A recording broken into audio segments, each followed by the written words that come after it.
शाहरुख खान के लड़के आर्यन खान को एनसीबी ऑफिस में ले जाया जा रहा है। आप लोग देखें, फिर उसकी मैं डिटेल आपको दूंगा। जो हेयरलेस आदमी है उसको लेके जा रहा है, उसको उसकी वीडियो जरा प्ले करिए, आप दिखाइए। फिर यही व्यक्ति एक सेल्फी के साथ फोटो वायरल हुआ, जो आर्यन खान के साथ जिसका फोटो है ये वायरल हो गया। फिर एएनआई ने दिल्ली के एनसीबी के अधिकारियों के हवाले से एक खबर जारी की कि ये एनसीबी का अधिकारी नहीं है, इसका एनसीबी से कोई संबंध नहीं है। यही सबसे बड़ा सवाल है कि ये व्यक्ति कौन है। अगर ये एनसीबी का अधिकारी नहीं तो इस व्यक्ति को, एक व्यक्ति जिस पे आरोप है कि वो ड्रग इस्तेमाल करता है या उसके पोजीशन में ड्रग मिला तथाकथित, उसे वो घसीटते हुए, लाइट चालू करो, घसीटते हुए एनसीबी कार्यालय में कैसे ले जा रहा था, ये एनसीबी को बताना पड़ेगा कि इसका और एनसीबी का क्या कनेक्शन है। दूसरा एक वीडियो मैं आपको दिखा रहा हूं। जो दूसरा एक आरोपी है अरबाज सेठ मर्चेंट, उसे भी एनआई ने फीड रिलीज की, जिसको एक व्यक्ति पकड़ के एनसीबी कार्यालय में ले जा रहा है। शुरू से लगा, शुरू से।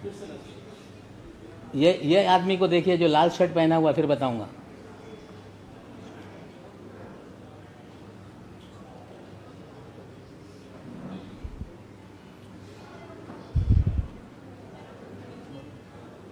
जो मरून शर्ट वाला है, मैं इसको दे देता हूं, आपको देख लेना आप लोग। दोनों फीड ये एनआईए एजेंसी ने जारी करने का काम किया है।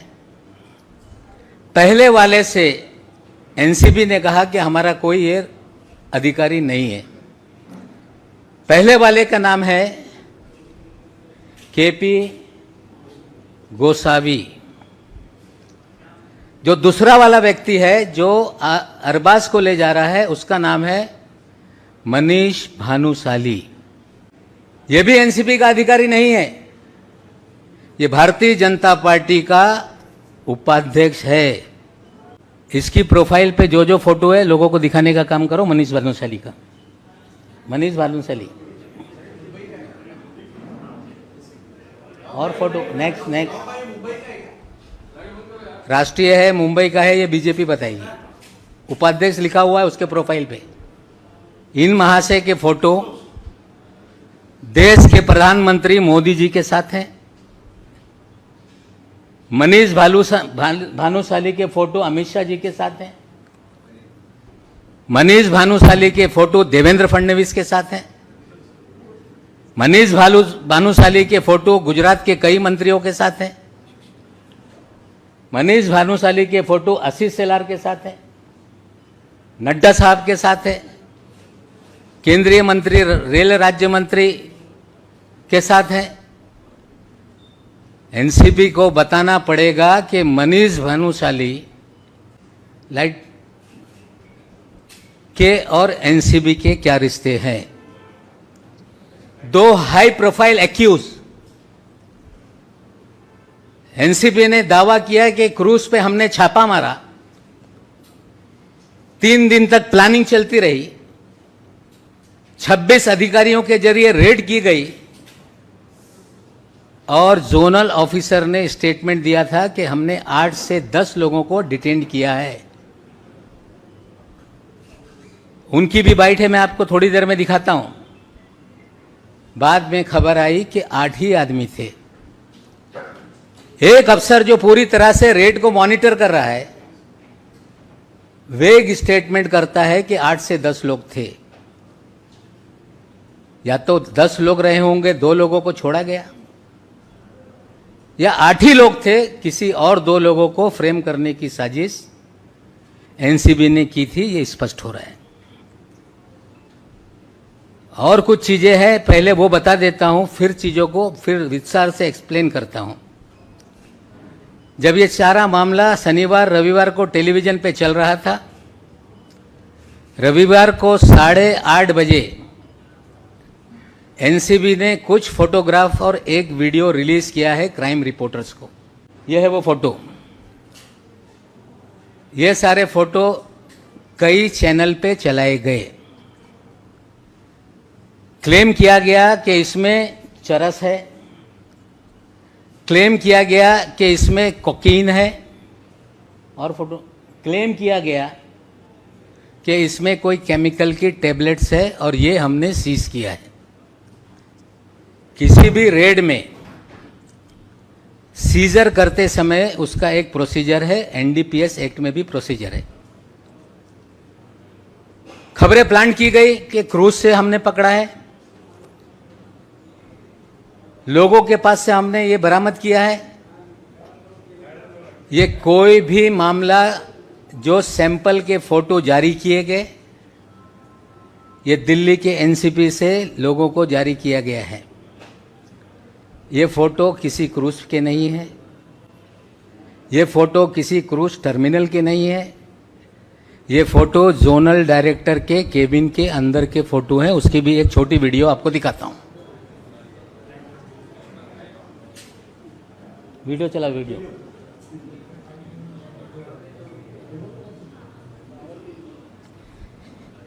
किसी भी सीजर का एक प्रोसीजर है कि जहां पे छापेमारी हो, लाइट चालू करो, छापेमारी हो, वहां पे पंचनामा बनाया जाए, जो भी सीज मटेरियल है उसे सील किया जाए, सील करके स्ट्रांग रूम में रखा जाए, और जरूरत पड़े अगर सैंपलिंग को भेजना है तो ये मैजिस्ट्रेट के सामने परमिशन से खोल के सैंपलिंग की जाए और मैजिस्ट्रेट के सामने सील किया जाए। ये सारे वीडियो और फोटो ये बताते हैं कि क्रूज पे कोई भी सीजर नहीं हुआ। ये सारे वीडियो फोटो बताते हैं कि ये वीडियो जोनल डायरेक्टर के कार्यालय का है। या तो ये पूरा मामला फर्जी बनाया गया है, पब्लिसिटी के लिए बनाया गया है, मामला न्यायालय में है। जिनके खिलाफ मामला है वो कोर्ट के सामने अपने तथ्य रखेंगे। लेकिन पहला सवाल मेरा ये है एनसीबी से कि मिस्टर गोसावी का जोनल डायरेक्टर से क्या रिश्ता है, ये उसको खुलासा करना पड़ेगा। अगर एनसीबी कहती है कि ये एनसीबी का अधिकारी नहीं है, तो किस तरह से 2 हाई प्रोफाइल एक्यूज को ये हैंडल कर रहे थे। मनीष भानुशाली ये एनसीबी का अधिकारी नहीं, फिर ये दूसरे हाई प्रोफाइल जो एक्यूज है उसको कैसे हैंडल कर रहा था। सवाल ये उठ रहा है कि क्या एनसीबी को अधिकार है कि प्राइवेट लोगों को हायर करके या उनकी मदद से रेड की जाए? अगर है तो किस कानून के तहत, इसका भी खुलासा एनसीबी को करना पड़ेगा। हमारा सीधा आरोप है कि पिछले 1 साल से भारतीय जनता पार्टी महाराष्ट्र को, महाराष्ट्र की सरकार को, मुंबई की फिल्म इंडस्ट्री को, बॉलीवुड को बदनाम करने के लिए फर्जीवाड़ा रच रही है। और पूरा 3 तारीख का ड्रामा ये फर्जी है। और श्री मनीष भानुशाली, इनका प्रोफाइल अभी उन्होंने लॉक कर दिया है। कल शाम से गोसावी का प्रोफाइल लॉक है, लेकिन मनीष भानुशाली के हमने 2 दिन में उसकी जो मूवमेंट है हमने निकाली है। 21 तारीख के दिन मनीष भानुशाली ये दिल्ली में था, कुछ मंत्रियों के घर पे। 22 तारीख को मंत्रालय में गांधीनगर में ये रहा। 28 तारीख तक गांधीनगर के मंत्रालय में लगातार इसकी बैठकें होती रही।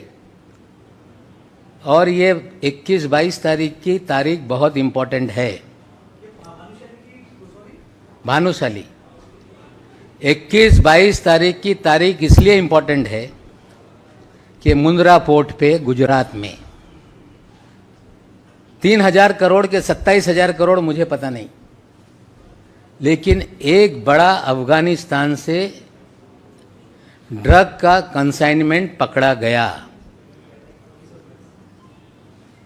तो मनीष भानुशाली दिल्ली में किससे मिल रहा था?